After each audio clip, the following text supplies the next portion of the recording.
दोस्तों, आज के इस वीडियो में हम द वन थिंग बुक के पहले अध्याय का मुख्य विचार के बारे में जानेंगे, जो कहता है कि जब हम अपने जीवन में एक ही चीज पर पूरा ध्यान केंद्रित करते हैं तो हम अधिक उत्पादक और सफल बन सकते हैं।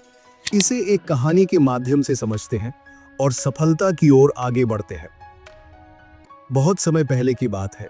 एक राजा था जो अपने राज्य को सबसे शक्तिशाली और समृद्ध बनाना चाहता था।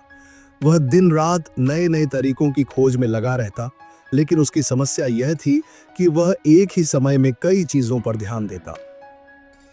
कभी वह सेना को मजबूत करने में लग जाता, तो कभी खेती सुधारने में, कभी व्यापार बढ़ाने की योजना बनाता, तो कभी महलों की सजावट में उलझ जाता।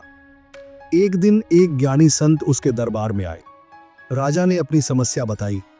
मैं सब कुछ सही करना चाहता हूं, लेकिन कुछ भी पूरी तरह सफल नहीं हो रहा। संत मुस्कुराए और राजा को एक जादुई पत्थर दिया।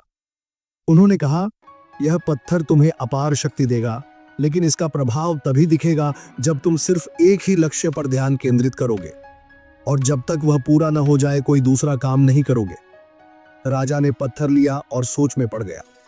पहले उसने सेना को मजबूत करने का फैसला किया और बाकी सब छोड़ दिया। कुछ ही महीनों में उसकी सेना अजेय बन गई।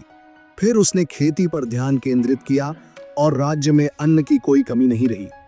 इसके बाद उसने व्यापार पर ध्यान दिया और राज्य पहले से भी अधिक समृद्ध हो गया। राजा को समझ में आ गया कि असली जादू उस पत्थर में नहीं था, बल्कि उसके एक चीज पर ध्यान केंद्रित करने की शक्ति में था।